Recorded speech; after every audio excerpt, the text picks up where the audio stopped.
Umar Ismail SAG. Kepada Ustadz disilakan. Assalamualaikum warahmatullahi wabarakatuh.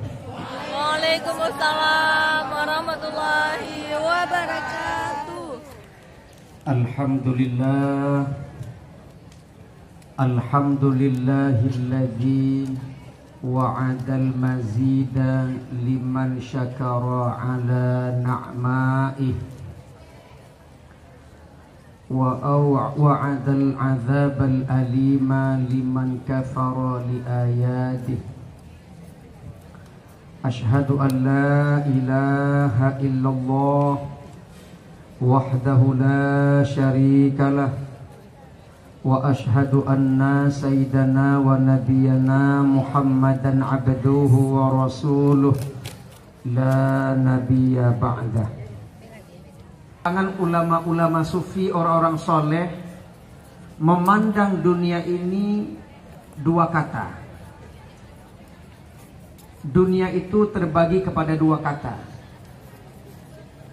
Yang pertama adalah dunuwun. Dana yadnu bermakna singkat. Dunuwun itu singkat. Yang kedua, dunia itu dimaknakan dengan daniun, bermakna rendah atau hina.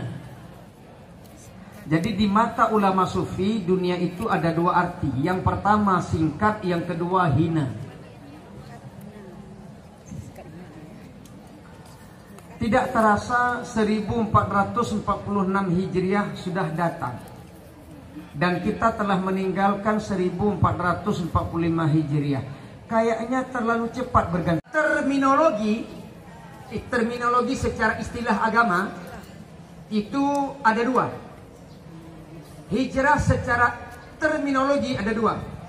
Yang pertama hijrah makaniyah.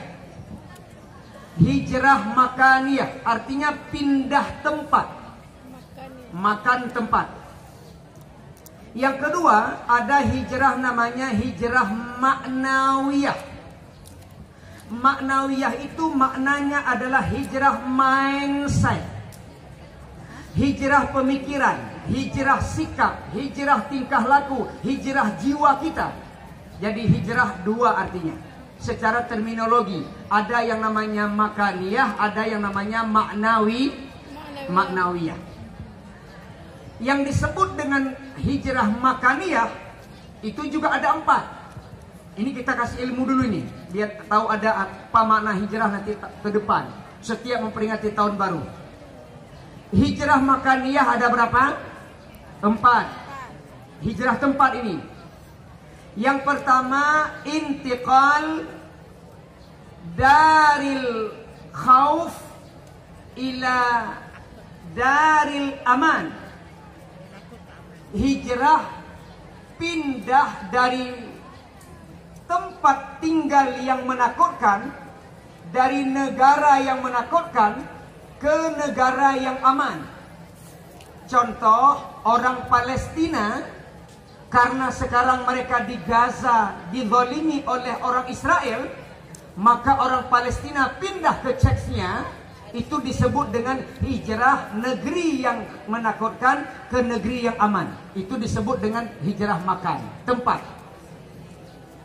Yang kedua, pindah dari negeri minal kufri, dari negeri yang kufur, ila dari Islam, ke negeri yang Islam. Itu contoh Nabi Muhammad dari Mekah hijrah ke Madinah, itu disebut dengan hijrah makaniyah. Yang ketiga, orang-orang kampung yang tidak faham agama di Madinah, pindah mereka mondok di tempat Rasulullah, belajar agama. Selesai mereka alim, mereka balik ke kampung halaman menyebarkan dakwah. Itu disebut juga dengan hijrah makaniyah. Orang kampung di Madinah, kabilah-kabilah di Madinah, mereka belajar kepada Rasulullah tentang agama, mondok di tempat Rasulullah, lalu setelah mereka alim balik ke kampung halaman, mereka itu disebut hijrah makaniyah. Yang keempat, Para sahabat diperintahkan Rasul untuk menyebarkan agama ke seluruh dunia, ke Cina, ke Nusantara, ke Mesir, ke Turki, ke luar negeri. Mereka juga disebut dengan hijrah makaniyah. Dari tempat Rasulullah mereka ditebarkan ke seluruh dunia, menyebarkan dakwah, itu disebut dengan makaniyah. Jadi 4 ya. Nah, sedangkan hijrah maknawiyah adalah hijrah pemikiran kita, dari pikiran yang jelek kepada pikiran yang baik, dari jiwa yang buruk kepada jiwa yang bersih. Itu disebut dengan hijrah maknawiyah. Itu dulu secara teori adik-adik sekalian, makna hijrah, baik itu etimologi maupun terminologi. Nah, sekarang apa usaha kita agar kita ini menjadi lebih baik masa yang akan datang? Makna hijrah adalah melakukan perubahan diri dari tidak baik ke lebih baik masa yang akan datang. Apa yang harus kita lakukan?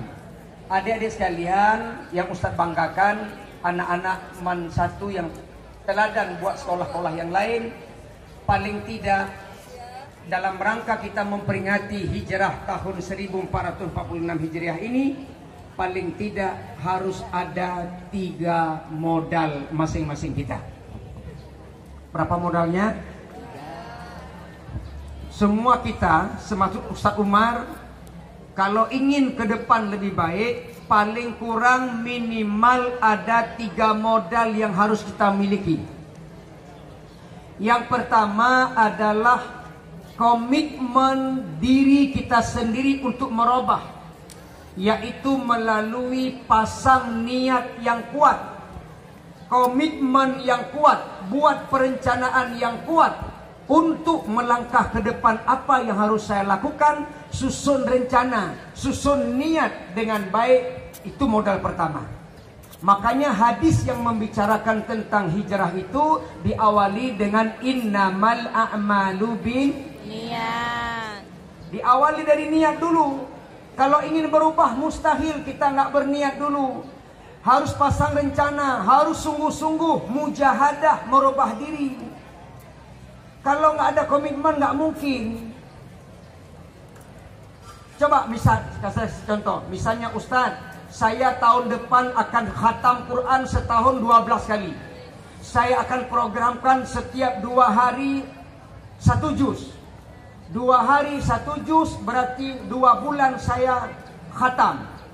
2 bulan setahun 12 bulan berarti saya setahun khatam Quran saya baca 6 kali.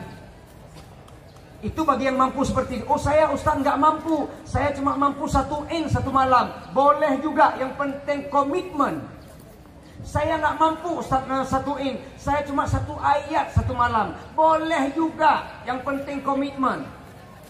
Allah suka istiqomah, bukan masalah banyak, yang penting rutinitas, kontinuitas. Saya Ustaz 1 hari nggak sanggup 1 in, 1 ayat 1 hari. Boleh juga.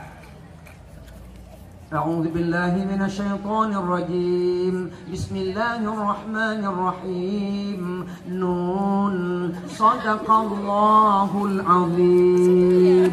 Kalau kayak gitu model, kapan khatamnya? 6.666 hari baru khatam. Apa boleh Ustaz? Boleh. 1 ayat juga nun. Adalah karena Allah dan Rasul, atau disebut dengan ikhlas. Jadi orang yang akan selamat di hari akhirat, mereka yang setiap amal ibadahnya adalah illa man atallaha biqalbin salim. Kecuali orang-orang yang selamat di hari akhirat menghadap Allah adalah mereka yang hatinya bersih. Bukan masalah banyaknya amal, bukan masalah sedikitnya amal, tapi amal itu, perbuatan itu sangat ditentukan oleh kualitas hati kita masing-masing. Apapun profesi kita, Ustaz Umar sebagai penceramah, Ibu Guru sebagai guru, kalian sebagai penuntut ilmu, semua diawali dengan hati yang ikhlas. Tapi ibu-ibu mohon maaf ya, bukan saya ajarin, kalau bicara ikhlas itu gampang. Ustaz Umar bicara ikhlas gampang, tapi berbuat ikhlas yang susah. Seseorang ikhlas adalah suka mendengarkan tausiah. Tanda seseorang ikhlas, masih suka menuntut ilmu, belajar dengan guru. Nah, ini orang berarti ikhlas. Minimal ada usaha menuju hati yang ikhlas. Karena kata Rasulullah, lembutnya hati karena duduk dengan orang alim.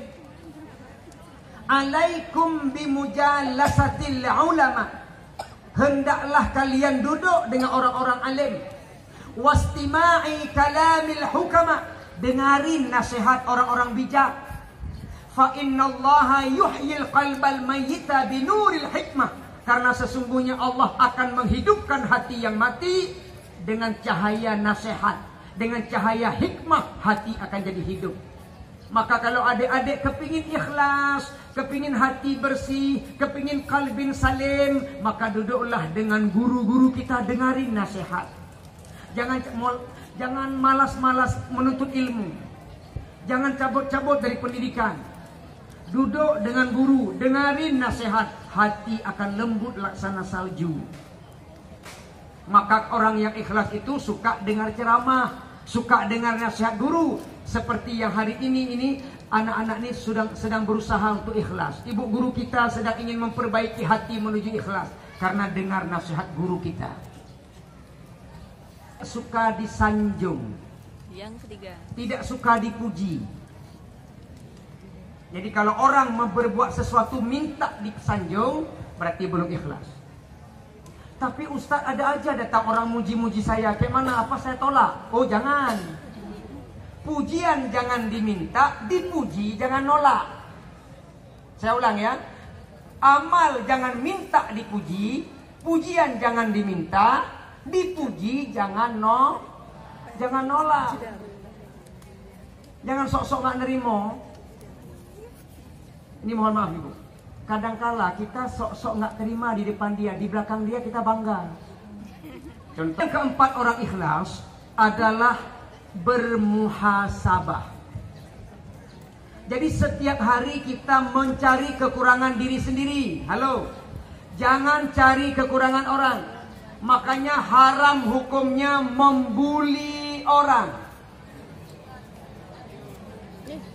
Adik-adik sekalian, siswa-siswi SMA MAN 1 Banda Aceh yang saya banggakan, jangan suka mengucilkan teman kita.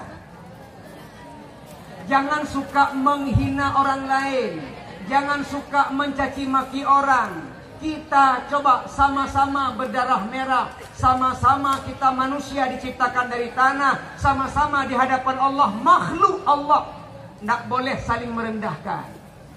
Masing-masing kita sibukkan diri kita mencari kekurangan diri kita sendiri. Jangan sibuk mencari aib orang lain. Kita sok-sok nggak ada aib. Padahal kita penuh dengan noda dan dosa. Jangan sibukkan diri kita cari kelemahan orang. Sibukkan diri kita cari aib diri sendiri. Muhasabah. Ini sibuk kritik-kritik orang. Kamu kok begini, kamu kok begitu, kamu bagaimana? Inilah kekurangan diri sendiri. Itu namanya muhasabah orang ikhlas. Yang kelima, yang terakhir yang kelima, orang yang ikhlas itu tandanya adalah merahasiakan amal ibadah. Itu orang ikhlas. Orang ikhlas tidak pernah memamerkan amal ibadah. Rahasiakan. Yang tahu antara kita dan siapa? Allah. Ini sedikit amal ngomong sama orang. Ada orang ceritain sholat tahajud sama orang lain. Apa dia katakan? Alhamdulillah saya semalam sholat tahajud 2 rakaat. Yang dengar ngomong lagi, kamu 2 rakaat sholat tahajud ngomong. Saya tiap malam sholat tahajud nggak pernah ngomong. Tadi ngapain itu juga tuh? Tadi ngapain, ngomong apa bukan? Saya tiap malam sholat tahajud nggak pernah ngomong. Padahal baru aja ngomong enggak tuh. Sok-sok nggak ngomong. Begitu juga di papan tulis. Misalnya di masjid ada orang sumbang, hamba Allah 10 juta. Itu belum tentu yang sedekah di papan tulis hamba Allah itu 10 juta ikhlas. Belum tentu. Kenapa belum tentu Ustaz? Dia di situ betul hamba Allah.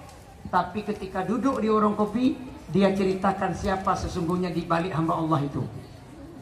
Kamu ada ke masjid, Ada kita komitmen, Ustadz, saya 1446 Hijriah akan saya robah segala sesuatu demi lebih baik. Komitmen, niatkan. Satu. Modal yang kedua, agar kita sukses merubah diri ke depan adalah modalnya perjuangan dan pengorbanan. Perjuangan dan pengorbanan. Mustahil bisa berubah kalau tidak berjuang dan berkorban. Berkorban itu maksudnya dermawan. Kalau pelit, kerit, tidak akan bisa berubah. Dunia dan akhirat nggak akan berubah kalau kita kikir, dunia akhirat tidak akan berubah. Makanya kata orang kami merdu, saya orang merdu, orang pidi, apa kata kami? Krit juit pade so yang krit maka amin ya Allah, amin. Saya diperintahkan Allah untuk hijrah. Wa id yamkuru bikal ladzina kafaru liyuthbituka aw yaqtuluka aw yukhrijuka wa yamkuruna wa yamkurullah wallahu khairul makirin. Wahai Abu Bakar, saya diperintahkan Allah untuk hijrah. Apa tanya Abu Bakar? Waman ma'aka ya Rasulullah? Waman ma'aka ya Rasulullah? Dan siapa orang yang akan bersamamu ya Rasulullah? Jawab Rasul, ya Abu Bakar, anta. Engkau wahai Abu Bakar menemani saya untuk hijrah. Ustaz tanya adik-adik sekalian, Abu Bakar tuh miskin apa kaya? Kaya. Tanahnya ribuan hektar, ternaknya ribuan, tokonya ratusan. Ketika diajak Rasulullah pindah ke Madinah, beliau gembiranya luar biasa. Alhamdulillah ya Rasulullah, ini onta sebagai kendaraan, saya sedekah kepadamu. Kata Rasulullah, maaf Abu Bakar, saya tidak terima sedekahmu, saya beli ontamu. Berapa harganya? Jangan Rasulullah, saya bermobil mewah, rumah megah, kalau iman tak ada di jantung hati ini. Maka Abu Bakar berangkat hijrah ke Madinah, meninggalkan, mengorbankan harta bendanya. Yang penting mencari cahaya Islam. Nah, itu namanya mental pengorbanan. Beliau berangkat jalan kaki dengan onta ke arah Gua Tur. Abu Bakar perintahkan anaknya untuk mengembala kambing jam 12 malam. Ustaz tanya, biasa gembala kambing jam berapa? Sore, pagi. Jam 10 pagi. Ini jam 12 malam gembala kambing. Kambing belum cukup tidur udah digembala. Bicara sama kota Mekah. Ya Makkah, wahai negeriku Mekah, innaki, sesungguhnya engkau, la khairu ardillah, bumi Allah yang terbaik. Kata Rasulullah kepada Mekah, wahai Mekah, sesungguhnya engkau adalah negeri atau bumi Allah yang terbaik. La uhibbu, sungguh aku mencintai. La uhibbuka, sesungguhnya aku mencintai engkau wahai Mekah. Laula qaumuki, seandainya kaummu tidak mengusir aku tidak akan keluar daripada Mekah ini. Tapi karena kaum kalian mengusir aku, maka aku tinggalkan engkau wahai Mekah, saya pergi ke Madinah. Berlinang air mata Rasulullah, menangis karena meninggalkan negeri tercinta, tanah air tercinta, tempat beliau dilahirkan, tempat beliau dibesarkan, tempat beliau bermain bersama kawan-kawan, terpaksa harus keluar karena diusir oleh orang-orang Mekah. Sampailah beliau di Madinah membawa cahaya Islam. Itulah hijrah berhasil karena perjuangan dan pengorbanan. Oleh karena itu, adik-adik sekalian, kalau ingin berubah, kalau ingin menjadi lebih baik ke depan, berjuanglah menuntut ilmu dan berkorbanlah waktu dan tenagamu untuk bisa sukses menjadi orang yang berubah, menjadi manusia yang bermartabat, yang unggul masa yang akan datang. Itu dua. Modal yang ketiga, kalau ingin sukses kita, modal yang ketiga adalah bergantunglah hanya kepada Allah Subhanahu wa ta'ala. Orang-orang yang dekat dengan Allah, pasti Allah berikan kebahagiaan dunia dan akhirat. Orang sekali sebagai penceramah yang mengajak orang untuk berubah, selalu juga harus memasang komitmen dalam diri sendiri untuk merubah amal-amal kita masa akan datang. Ibu yang saya hormati, itu saja yang dapat kami sampaikan pada siang yang berbahagia ini. Cuaca begitu panas dan suhu Diputar langsung oleh di Nur Aceh Zaitun sekarang pada berapa nih? Jumat 26 Juli 2024. 38. Ini Sekian dulu ya. cuacanya Assalamualaikum begitu panas. warahmatullahi Adik-adik, wabarakatuh. perbanyak minum air putih. Hindari minum cepat saji.